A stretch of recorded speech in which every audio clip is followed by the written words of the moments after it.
এক আল্লাহর পাগল আছিল, তুফান স্টার্ট হইছে, দক্ষিণ থেকে উত্তরে ঘর ফালাইয়া দেয়।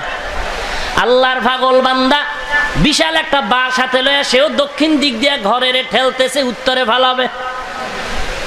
বাতাসেও কোন দিকে ফালাবে? একজনে ডাক দিয়ে কই, রে পাগল, দক্ষিণ দিক দিয়ে বাতাস এসে ঘর উত্তরে ফালাইয়া দেয়, তুই তো উত্তর দিক দিয়ে বাধা দিবি, দক্ষিণ দিক দিয়ে তুই আবার তার সাথে তাল মিলাও কেন? বলে, আমি মাওলার সাথে কোনোদিন পাল্লা দেই নাই। আল্লাহ চাই ওদিকে ফালাইতে, আমি ঠেলার দরকারটা কি? আল্লাহর সাথে পাল্লা দেই নাই, জীবনে আল্লাহর বিরোধিতা করি না, আল্লাহ যা চায় তাই আমিও চাই। এরে মুমিন, ইলম অর্জন করো। নামাজ পড়া যেমন ফরজ, নামাজের পদ্ধতি জানাও ফরজ। নামাজের পদ্ধতি না যাই না, এখন যদি আল্লাহু আকবার বলি এই দুরূদ শরীফ পড়া শুরু করে, আশিকে রাসূল বাটফার হবে নামাজ? জায়গা মতো পড়তে হবে না? কথা বুঝেননি? হ্যাঁ, বুঝতে হবে। তার সেরার মতো হইব নাকি? ভাইরা আমার, যশোরে গেছিলাম এক মাহফিলে, তো খানা খাইতে বসছি, আমার সাথে অনেক ওলামায়ে কেরাম। এখন মুরগির গোশত দিছে। কি? আরে নোয়া খাইলে কথা কয় না কেন? কির গোশত? গোশত না মাংস? হায় হায়, কোন দিকে যায়? এ মাংস না গোশত? লবণ না নুন? লাউ না কদু? গজব গজব। মাস্তানি? মাস্তানি না, মাস্তানি না। খানা খাইতে বৈশা কির গোস্ত দিল? মুরগির মধ্যে ভাগ আছে না, ফার্ম আর দেশি। এখন আমার পাশে হুজুরে দেশি মুরগি ছাড়া খায় না, গোস্ত খাই না, খাইলে কোনটা খায়? গোস্ত দিছে, যিনি দিচ্ছেন হুজুর বলে, ভাই এটা কি দেশি না ফার্ম? ওই মগায় কা আলহামদুলিল্লাহ। হুজুর জিগায় এটা দেশি না ফার্ম? আলহামদুলিল্লাহ। যতবার জিগায় ততবারে আওয়াজ। এটা কি বোঝা যায়? তার ছাড়া সমাজের ভিতরে আছে না নাই?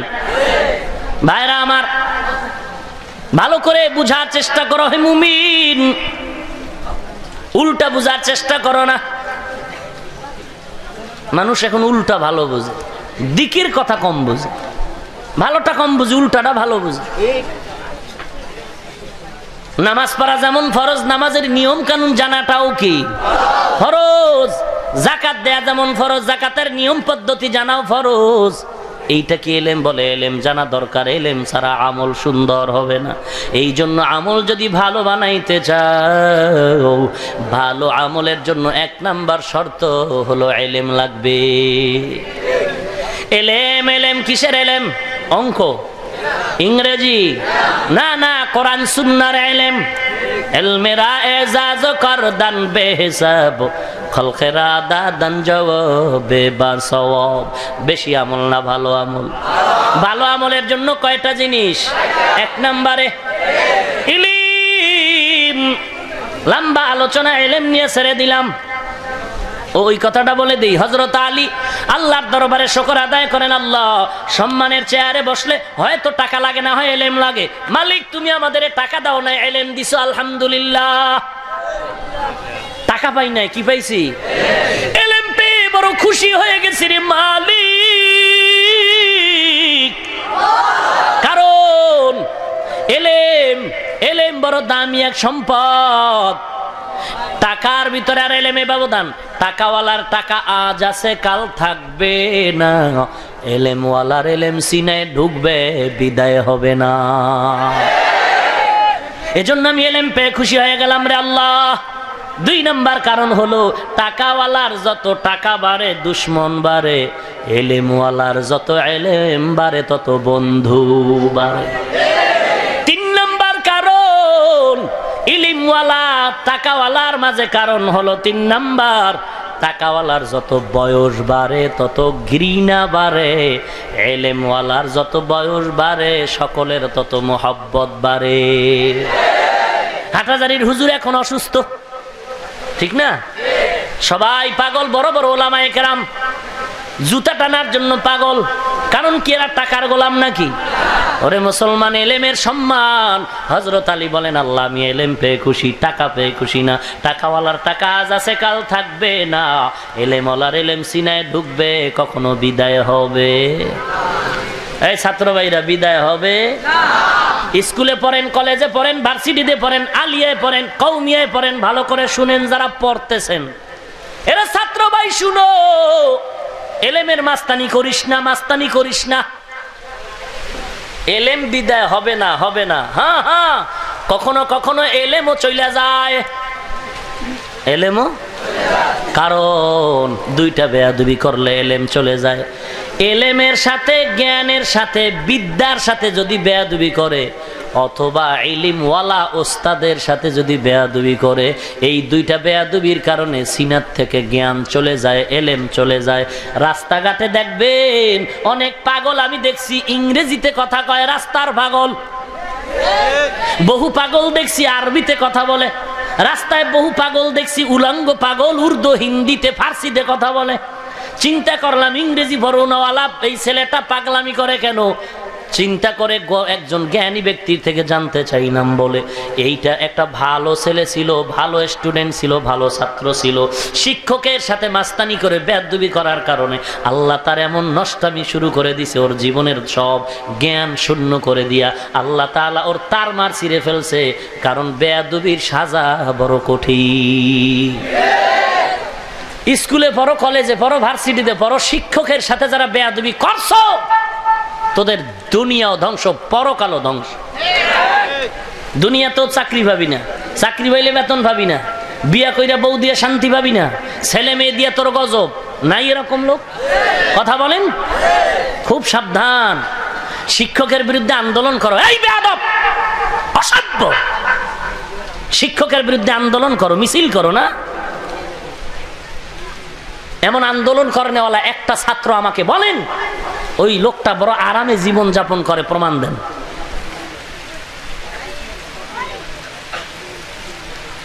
আমরা ওস্তাদের জুতা সোজা করি, এমন কি আমি হাফিজুর রহমান এতটুকু খেয়াল করি, আমার ওস্তাদ যেখানে হাঁটে আমিও পাশে হাঁটি, কিন্তু ওস্তাদের রোদের তাপের যেই ছায়াটা পড়ে, ওই ছায়ার উপর আমি পাও রাখি না। এতটুকু আদব রক্ষা করে আমি চলার চেষ্টা করি। গুনাহ হবে কিনা সেটা ভিন্ন কথা।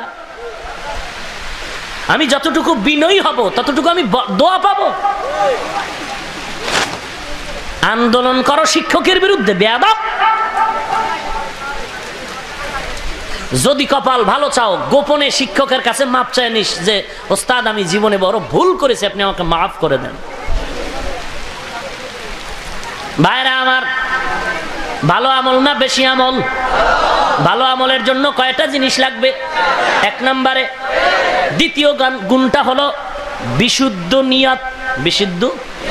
বিশুদ্ধ নিয়াত লাগবে, সহি নিয়াত। সহি নিয়াত রাসূলের সাহাবী মুআয ইবনে জাবাল বলে, ভালো আমলের জন্য চারটা গুণ। এক নম্বরে ইলম লাগবে, দুই নম্বরে বিশুদ্ধ নিয়ত লাগবে। বিশুদ্ধ নিয়ত, বিশুদ্ধ নিয়ত, সহি নিয়ত। কথা বুঝেননি? সহি নিয়তের একটা ঘটনা বলি, কি বলবো? কোন দিকে যাই, কোন দিকে যাই? পয়গম্বর আদম আলাইহিস সালাম জমিনে যখন আসলেন, লঙ্গি পরা ছিল না? না, জান্নাতি পোশাক তো পরে গেল নিষিদ্ধ, গাছের কিনারায় যাওয়ার কারণে। জান্নাত থেকে তারা গাছের পাতার পোশাক পরেছিলেন, আম্মাজান হাওয়া এবং আদম। গাছের পাতার পোশাক পরিহিত অবস্থায় তারা দুনিয়ার জমিনে পদার্পণ করেছেন। পয়গম্বর আদম জমিনের মধ্যে আসার পর হায়াতুল হায়াওয়ানের মধ্যে লেখা হয়, আদম নবী দুনিয়াতে আগমন করেছেন। সংবাদ শুনে জংলার হরিণীরা সাক্ষাতের জন্য চলে গেল আদম নবীর দরবারে। পয়গম্বর আদমের সামনে জংলার একদল হরিণ গিয়ে সাক্ষাৎ করলো। আদম নবী জানলেন হরিণীরা গাছের পাতা খেয়ে জীবন যাপন করে, তার গায়ে তো জান্নাতি পাতার পোশাক আছে। আদম নবী সব হরিণীদের মুখে মুখে একটু পাতার অংশ ছিঁড়ে দিলেন। জংলার হরিণীরা জান্নাতি গাছের পাতার অংশ যখন চাবায়া চাবায়া খেয়ে ফেললো, এই পাতা জান্নাতি পাতা হরিণীরা খাওয়ার পরে আল্লাহ তাআলা জান্নাতি পাতার বরকতে প্রত্যেকটা হরিণীর মধ্যে 3টা নেয়ামত দান করেছে। কয়টা নেয়ামত? তিনটা নেয়ামত পাইয়া জান্নাতি পাতা খায়া দৌড়। জঙ্গলে যাওয়ার পরে দেখে জঙ্গল পুরা ঘেরানে মুখরিত হয়ে গেল। যেই হরিণীরা যেতে পারে নাই, এরা ঘ্রাণে পাগল, কিসের ঘ্রাণ, খুঁজে খুঁজে দেখে একদল হরিণীরা পাতা মুখে নিয়ে চাবায়। বলে তোমরা এই পাতা কই পাইছো? বলে এত ঘ্রাণ কেন? বলে জানো না, পয়গম্বর আদমের জমিনের মধ্যে পদার্পণ করেছেন, আদম নবী আছেন, আমরা সাক্ষাতের জন্য সেখানে চলে গেলাম। সাক্ষাতে যাওয়ার পর আদম নবী আমাদেরকে পাতা দিছেন, ওই পাতার ঘেরান আজকে এই জঙ্গলায় ছড়িয়ে গেল। এবার দ্বিতীয় দল হরিণীরা কয় চল আমরাও গিয়া পাতা নিয়ে আসবো। সবাই দৌড়ায় গিয়া আদম নবীর থেকে পাতা নিয়ে আসলো। দেখা গেল তাদের পাতায় কোনো ঘেরান নাই। ব্যাপার কি? একই নবীর হাতের পাতা, একই পাতা, তোরা পাইলি ঘ্রাণ, আমরা পেলাম ঘ্রাণ নাই। কারণ কি? কারণ বর্ণনা করা হয়, বলে নিয়তের ভেতরে বড় ভেজাল। আমরা গিয়েছি আদম নবীকে দেখার জন্য, হাদিয়া পাইছি পাতা। তোরা তো আদম নবীরে দেখার জন্য যাও নাই, তোরা পাতা আনার জন্য গেছ। নিয়তের ভেজালে তোদের পাতার ঘ্রাণটা লুকাই গেল, গায়েব হয়ে গেল। নিয়তের ভেজাল, বিশুদ্ধ নিয়তের কারণে প্রথম দল হরিণীরা তিনটা নেয়ামত পাইল, ঘেরান তো পাইল, বোনাস। তিনটা নেয়ামতের কথা বলবো। এক নাম্বার, চেহারা সুন্দর হয়ে গেল। হরিণীর মতো সুন্দর চেহারাওয়ালা প্রাণী আর নাই। দুই নাম্বার নেয়ামত, হরিণের গোশতে মজা বাড়ায় দিলেন আল্লাহ। এত মজা, হরিণের গোশতে বড় মজা। তিন নাম্বার নেয়ামত, হরিণের নাভির মধ্যে কস্তুরীর ব্যবস্থা করে দিলেন। জানেন এটা? নাভির ভিতরে মেরগো নাভি কস্তুরী আল্লাহ বানায় দিলেন। আর দ্বিতীয় দল হরিণের নিয়তের ভেজালে ওরা ঘেরানো পায় নাই। নিয়ামত তিনটার জায়গায় দুইটা পাইছে আর একটা পায় নাই। চেহারা সুন্দর হলো, গোশতেও মজা বাড়লো, কিন্তু নাভির মধ্যে কস্তুরী পায় নাই। এজন্য হরিণ সব জঙ্গলায় খুঁজে খুঁজে যদি জবাই করেন, নাভি তালাশ করেন, সব হরিণের নাভিতে কস্তুরী নাই। কিছু কিছু হরিণের নাভির মধ্যে কস্তুরী আসবে। ইন্নামাল আমালু বিন্নিয়াত। নিয়ত ভালো, কাজের ফলাফল কি ভালো। ও নবীর উম্মতের দল, ভালো নিয়তে যদি এখানে বয়ানে বসতে পারেন, ফলাফল ভালো। ভালো নিয়তে যদি বসেন, আমি কণ্ঠের আওয়াজ শুনতে আসি নাই, আমি জাহান্নামের আসামি। আমি, আমাকে এলাকার মানুষ মিম্বর চেয়ারম্যান বলে, আমাকে বড় দামি মনে করে, কিন্তু আমার খবর আমি জানি, আমার স্ত্রী জানে না, আমার ছেলে মেয়ে জানে না। আমাকে এলাকার মানুষ বড় ধনী মানুষ বলে, বড় মজার মানুষ বলে, আমাকে সম্মান করে। অথচ আমার জবান ভালো না, হাত ভালো না, অন্তর ভালো না, আমার পাও ভালো না, আমি জাহান্নামের আসামি। আল্লাহ গো, তোমার নবীর কথা আলেমদের জবানে শুনছি, কোরআনের বয়ানের মজলিসে বসলে গুনাহ মাফ হয়। এই গুনাহ মাফের জন্য আমি এখানে আসছি। নিয়তটা খাঁটি যদি হয়, বসার সাথে সাথে গুনাহ মাফ, বসার সাথে সাথে গুনাহ মাফ। এর যুবক, ও বৃদ্ধ বাবাজি, ও পর্দানারায়ণের মা, ও বৃদ্ধ বাবাজিরা, যুবকেরা, আজকে অনেকে মনে করতেছে কোরআন হাদিস অনুযায়ী যদি চলি স্বাধীনতা নষ্ট হয়ে যাবে। যুবক রে, তোর ভিতরে একটা অন্তর আছে, আমার মধ্যে নাই। নাই আছে? তোমার অন্তরে গুনার দিকে দৌড়ায়, আমার অন্তরও দৌড়ায় না। তোমার ভিতরে গুনার আকর্ষণ আছে, আমার অন্তরেও তো আছে, বরং তোমার থেকে আরো বেশি আছে। তুমি গুনাহ করতে করতে এখন তোমার কাছে এখন ওটা স্বাভাবিক হয়ে গেছে। কেমন যেন তোমার এখন না গেলেও চলে, সিনেমা না দেখলেও চলে, কিন্তু আমার অন্তর তো মনে মনে বলে ওর ভিতরে না জানি কি আছে। যুবক, টুপি মাথায় দিলাম, মাথা নষ্ট হয় নাই, জ্ঞান শূন্য হই নাই। আমাদের তোমরা পাগল বলিও না, পাগল হয়ে যাই নাই। ও আল্লাহর গোলাম, টুপির কারণে, দাড়ির কারণে, রসুলের তরিকা মানার কারণে স্বাধীনতাও নষ্ট হয় নাই, সম্মানও কমে নাই। না খাইয়াও মরি না। না খায় মরি নাকি? বরং আমগো মতো খানা পৃথিবীতে কেউ খাওয়ার সুযোগও, জিহ্বায় টানলেও পাইই না, খাইব কি? আল্লাহ তাআলা এত সম্মান সর্বদিক থেকে দিয়েছেন রসুলের সুন্নতের আদর্শের বরকতে। আমি বলছি না সবাই আমার মতো টুপিওয়ালা বড় হুজুর হয়ে যাও, না না। তুমি স্কুলে পড়ো, কলেজে পড়ো, ভার্সিটিতে পড়ো, যেখানেই থাকো, যে চাকরি করো, যে কাজ করো, তোমার কাছে একটাই আমার আবদার, তুমি নবীর সুন্নতের দাড়িটা রাখো, টুপি পরো, নবীজির মহাব্বতে তুমি হালাল খাও, হারাম থেকে পরহেজ করো, তুমি 5 ওয়াক্ত নামাজ পড়ো, মা বাবার খেদমত করো, জবানকে হেফাজত করো, চোখ হেফাজত করো। এরে আল্লাহর বান্দা, তুমি বলবা গাঞ্জাখুরি বয়ান শোনার টাইম নাই, না লাগবে না, তুমি ডান দিকে তাকাও, বাম দিকে তাকাও, আমার মতো হুজুর না, মাদ্রাসায় পড়ুয়া না, তোমার মতো যুবক সন্তান স্কুলে পড়ে, কলেজে পড়ে, দাড়িওয়ালা নামাজি নাই? তোমার মতো যুবক চাকরি করে, ব্যবসা করে, দাড়িওয়ালা নামাজি নাই? তুমি কেন পারবা না রে বাবা? কোনো বয়ান চলবে না, কোনো ফতুয়া শুনতে চাই না, ডাইরেক্ট ফতুয়া নাও, তোমার কপাল পুড়ে গেছে। তোমার মতো হাজার না লক্ষ লক্ষ যুবক নামাজ পড়ে, দাড়ি রেখে ব্যবসা করে, কোটি টাকার মালিক, 1 টাকাও হারাম খায় না। তুমি কেন পারো না রে বাবা? ও পর্দার আড়ালের মা, মনটা কি চায় না একজন আলেম হাফেজের মা বাবা হয়ে কবরে যাবেন? আমার মা বাবা কত খুশি, কত ধন্য। গতকাল আমি বয়ান করলাম উজানি কচুয়া এলাকায়, আমার ওস্তাদরা বয়ান করলেন আমার আগে, অন্তর ভরে কত দোয়া যে করলেন, আমাদের ছাত্র বলে। ও আল্লাহর গোলাম, আমি হাফিজুর রহমান বয়ান করি, এটা তো মায়ের পেট থেকে শিখে আসি নাই, এমনকি এলেমের মাস্তানিতে করি তাও না, একমাত্র মা বাবার দোয়া, মুরব্বী আল্লাহওয়ালার দোয়া। কোরআনওয়ালারা অশান্তিতে নাই রে যুবক। আল্লাহর কোরআন পড়ো, নামাজ 5 ওয়াক্ত পড়ো, তুমি চাকরি করো, ব্যবসা করো, নবীর মোহাব্বতের দাড়িটা রাখো, 5 ওয়াক্ত নামাজ পড়ো, কোরআন পড়ো। অথচ তোমার নামাজ নাই, রোজা নাই, পর্দা নাই, 24টা ঘন্টা মোবাইল হলো তোমার আপন সাথী। ভাত খাওয়া বন্ধ করে দিছে মোবাইলের মোহাব্বতে। মা কয় খাবি না, কয় কথা কম কও, ক্ষুধা লাগলে তো আমিই খানা চাও। চরিত্র সমূলে ধ্বংস হয়ে গেছে মোবাইলের কারণে। কি এই যুবক, কথা কস না গা? বিয়ে করবি? কীর্তি হারবাল খাওয়া লাগবে আজীবন। আহা, বেয়াদবি মাপ চাই, বেয়াদবি ক্ষমা চাই। তোমার জীবন তুমি নিজ হাতে ধ্বংস করতেছ, নিজের হাতে ধ্বংস করতেছ। মোবাইল তো আমার কাছেও আছে, আমার কাছে মোবাইল নেই? সিনেমা হল নাই নোয়াখালী? কথা কয় না? কেন্দ্রীয় মসজিদ নাই? রাস্তা তো একটাই, এখান থেকে আপনি থানার হাট হয়ে সোনাইমুড়ি এলাকায় যাবেন, থানা রোডে যাবেন। আমি হাফিজুর রহমান যাব, আপনাদের ইমাম সাহেব হুজুরও যায়, যুবকও যায়, দুজনে একই রাস্তায় রিক্সায়। একজনে ঢুকলো মসজিদে, আর একজনে ঢুকলো সিনেমা হলে। ব্যবধান বুঝেননি? হ্যাঁ, মোবাইল তোমার হাতেও আছে, বাম রাস্তাও আছে, ডান রাস্তাও আছে।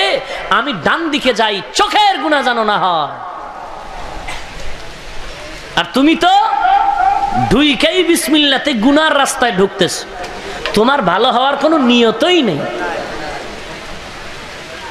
রাতের ঘুম কপাল থেকে চলে গেছে মোবাইল।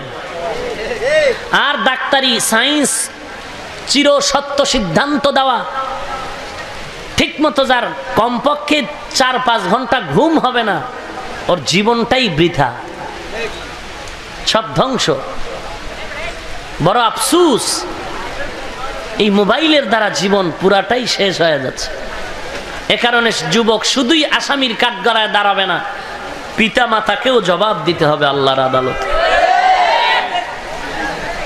টাকার মাস্তানিতে আজ মোবাইল ছেলে মেয়ের হাতে দেওয়ার কারণে আজকে আমার দেশের সুন্দরী রূপসী কন্যা সন্তানেরা এরা হয়ে যাচ্ছে ঐশীর মতো দাজ্জাল।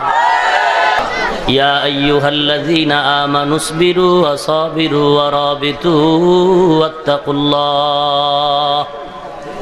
আল্লাহ তাআলা বলেন, ধৈর্য ধারণ করো হে মুমিনের দল, এবং ধৈর্যের উপরে মজবুত হয়ে থাকো। ওয়াল আসর ইন্নাল ইনসানা লাফি খুস। আল্লাহ তাআলা বলেন, সময়ের শপথ, সমস্ত মানুষ জাহান্নামে যাবে 4 গুণওয়ালা মানুষ ব্যতীত। ইল্লাল্লাযীনা আমানু ওয়া আমিলুস সালিহাত ওয়া তাওয়াসাউ বিল হক ওয়া তাওয়াসাউ বিস সবর। ধৈর্য ধারণ করো হে মুমিন। ভালো আমলের জন্য 4 জিনিসের 3 নাম্বার হলো ধৈর্য। হাসরের ময়দানে আল্লাহ রাব্বুল আলামিন ধৈর্য ধারণকারীদের বলবে, ওরে ধৈর্য ধারণকারীর দল, তোমরা বিনা হিসাবে জান্নাতি। ইন্নামা ইউওয়াফাস সাবিরুনা আজরাহুম বিগাইরি হিসাব। আল্লাহ তাআলা বলবেন, ধৈর্য ধারণকারীর দল, তোমরা বিনা হিসাবে জান্নাতের মধ্যে যাও। ভালো আমলের জন্য 4টা জিনিস লাগবে। ভালো আমলের জন্য 1 নম্বরে লাগবে ইলম, 2 নম্বরে লাগবে বিশুদ্ধ নিয়ত, 3 নম্বরে লাগবে ধৈর্য। ধৈর্যের পাহাড় গড়ে গেলেন ইব্রাহিম আলাইহিস সালাম, ধৈর্যের পাহাড় গড়ে গেলেন ইসমাইল আলাইহিস সালাম। আমার মায়ার নবীর ধৈর্য, ধৈর্যের বয়ান সারা রাত করলেও শেষ করা যাবে না। ধৈর্য ধারণ করো রে মুমিন, বিপদ আসবে আল্লাহর উপরে তাওয়াক্কুল করে সামন দিকে আগায়া যাও। 4 গুণের দ্বারা আমল ভালো করে নাও। 3 নাম্বার গুণ হলো ধৈর্য, 4 নাম্বার গুণ হলো বান্দা ইখলাস। ওয়ামা উমিরু ইল্লা লিয়াবুদুল্লাহ মুখলিসিনা লাহুদ্দিন। ওরে বান্দা, ইখলাসের সাথে আমল করো। আল্লাহর সন্তুষ্টির জন্য যা করব আল্লাহর সন্তুষ্টির জন্য, দুনিয়ার কাউকে রাজি খুশি করার জন্য না। কার জন্য? ইন্না সালাতি ওয়া নুসুকি ওয়া মাহইয়ায়া ওয়া মামাতি লিল্লাহি রাব্বিল আলামিন। আল্লাহ তাআলা বলেন, ও ইব্রাহিম নবী আল্লাহর কাছে দোয়া করলেন, আয় আল্লাহ, আমার নামাজ, আমার কুরবানি, আমার বেঁচে থাকা, আমার মরণ বরণ করা, আমার যাহা কিছু কার জন্য? আমি বয়ান করি আল্লাহর রাজির জন্য, আমি বয়ান শুনতেছি আল্লাহর সন্তুষ্টির জন্য, আমি ব্যবসা করি আল্লাহর সন্তুষ্টির জন্য, আমি মানুষকে দান করি, সদকা করি, যাকাত দেই আল্লাহর সন্তুষ্টির জন্য, আমি খানা খাই আল্লাহর সন্তুষ্টির জন্য, আমি ব্যবসা করব আল্লাহর রাজির জন্য। যেই বান্দা আল্লাহর সন্তুষ্টির জন্য ব্যবসা করবে, ওই বান্দা মাপের মধ্যে ভেজাল দিবে না। যেই বান্দা খানা খাবে আল্লাহর সন্তুষ্টির জন্য, ওই বান্দা হারাম খানা মুখের মধ্যে ঢুকাবে না। যেই বান্দা দান করবে আল্লাহর সন্তুষ্টির জন্য, ওই বান্দা দান করার পরে আবার খোটা দিবে না। हकीकत से तू दुनिया बेखबर है, दुनिया की नुमाइश पर नजर है। नमी गोयम के आज दुनिया जुदा बश, बहारो कार के बाशी बा खुदाबार। एरे जुबक अल्लाहर गोलाम, অনুরোধ করে বলি রে যুবক, আমিও তোমার মতো একটা যুবক সন্তান। আজকে টুপি কেন মাথায় দিলাম বুঝি মাথা গরম হয়ে গেল? না রে বাবা, বিদায় বেলা তোমার পায়ে হাত রেখে বলছি রে ভাই, দুনিয়া চিরদিনের জন্য না, দুনিয়ার বাড়ি গাড়ি কিছুই না। আজকে তুমি বিল্ডিং এ ঘুমাইতেছো, একটু তাকায় দেখো নেপালের ভূমিকম্পের অবস্থার কথা, একটু চট্টগ্রামে পাহাড় দশের খবর কি তোমার একটু মনে সাড়া দেয় না? তাকায় দেখো, এমন কোনো দিন নাই। আজও ঢাকার থেকে যখন আপনাদের মাহফিলে রওনা হলাম, মেঘনা ব্রিজের একটু আগেই হুন্ডা অ্যাক্সিডেন্ট হতে চলছিল, আল্লাহ একটুর জন্য হেফাজত করেছেন।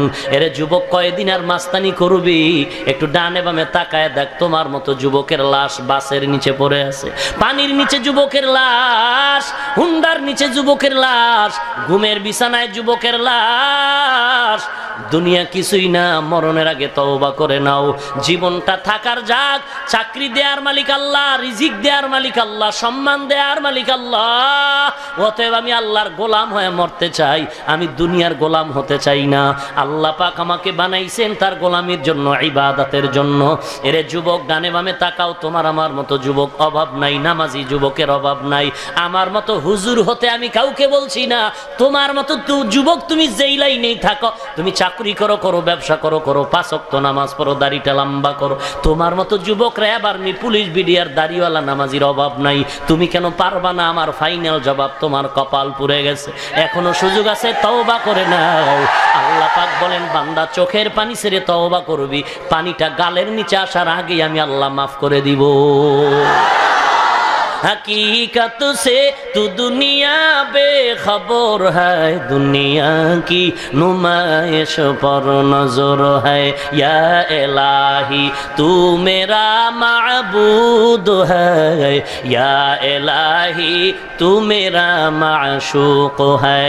এরে যুবক আল্লাহর গোলাম, 5 ওয়াক্ত নামাজ আর ছাড়বো না, দাড়ি কাটবো না, বেপরদায় চলবো না, হালাল খানা খাবো, হারাম আর খাবো না, মানুষের ক্ষতি করবো না, মা বাবার সাথে বেয়াদবি করবো না, মুরব্বীদের সাথে খারাপ আচরণ করবো না, খাঁটি তওবার নিয়ত করো, আল্লাহ সহিভাবে কোরআন শরীফ তেলাওয়াত করবো, 5 ওয়াক্ত নামাজ পড়বো যেখানেই থাকি। ও ব্যবসায়ী ভাই, তোমার ব্যবসার দরজায় তাবিজ লাগানোর কোনো দরকার নাই। আল্লাহর কাছে শপথ করো, মিথ্যা কথা জীবনে বলবা না, এবং তোমার দোকানে কোনো কর্মচারী বেনামাজি রাখবা না। আল্লাহ পাক অল্প টাকা দিলেও 1000 কোটি টাকার বরকত হয়ে যাবে। আল্লাহর কাছে তওবা করো, আল্লাহ মরণ থেকে পালাবার উপায় নাই, আজকে থেকে আমি এখনই তওবা করে নিলাম, নামাজ ছাড়বো না, বেপরদায় চলবো না, কারো ক্ষতি করবো না, হারাম পথে যাব না, বখাটে কোনো আড্ডায় আমি যাব না। এরে যুবক তাকায় দেখ, আজকে তোর মতো যুবক জেলখানায় পড়ে আছে, তোমার মতো যুবক আজকে ওই গুলশানের হামলায় জড়িত হয়ে গেল। শুধু যুবক তুমি একাই দায়ী এটা আমি বলবো না, যুবক যুবতী দায়ী হওয়ার পেছনে পিতা মাতার দুর্বলতা যথেষ্ট। অতএব তুমি আজকে তোমার সন্তানকে লাইনে চালাও। হে মা, অনুরোধ করে বলছি, ও বাবা, তোমার সন্তানকে সঠিক রাস্তায় চালাও। আজকে তাকায়া দেখো, তোমার মতো সন্তান আজকে স্কুলে পড়িয়াও নামাজ পড়ে, 5 ওয়াক্ত অভাব নাই। অতএব স্কুলে পড়লে যে আল্লাহ পাওয়া যায় না, এ কথা সম্পূর্ণ মিথ্যা কথা। অনুরোধ করে বলছি, তুমি স্কুলে পড়ো, নামাজ 5 ওয়াক্ত পড়ো, আল্লাহর মহব্বতে চলো, জীবনে আর অন্যায় কাজে যাব না, জীবনে আর অন্যায় পথে পা বাড়াবো না। অন্তর যদি ভালো হয় আর খাঁটি নিয়ত যদি থাকে, আল্লাহর মোহাব্বতে দুটো হাত আল্লাহকে দেখায় দাও। আয় আল্লাহ, আপনি সকলের হাতগুলো কবুল করে নেন। আয় আল্লাহ, দাড়িওয়ালা নামাজি বানায় দেন। আয় আল্লাহ, মুসিবত থেকে হেফাজত করেন আল্লাহ। আয় আল্লাহ, কামাই রুজি ব্যবসা চাকরিতে বরকত বাড়ায় দেন। আয় আল্লাহ, হালাল রিজিকে বরকত বাড়ায় দেন, হারাম থেকে হেফাজত করেন আল্লাহ। আয় আল্লাহ তাআলা, নবীজির সুন্নাতওয়ালা জীবন দান করেন আল্লাহ। আয় আল্লাহ, সবার দিলের হিংসা দূর করে মিল মোহাব্বত বাড়ায় দেন। আমাদের তওবা কবুল করে নেন, তওবার উপরে মজবুত হয়ে চলার তৌফিক দান করেন, বলেন আমিন। আলহামদুলিল্লাহি রাব্বিল আলামিন, ওয়াসসালাতু ওয়াসসালামু আলা সাইয়্যিদিল আমবিয়া ওয়াল মুরসালিন ওয়া আলা আলিহি ওয়া আসহাবিহি আজমাইন। ইয়া আরহামার রাহিমিন, ইয়া আরহামার রাহিমিন, ইয়া আরহামার রাহিমিন। আল্লাহুম্মা জাআলনি ফি আইনি সাগীরা ওয়া ফি আ'য়ুনিন নাসি কাবীরা। রব্বিরহামহুমা কামা রব্বায়ানি সগীরা, রব্বিরহামহুমা কামা রব্বায়ানি সগীরা।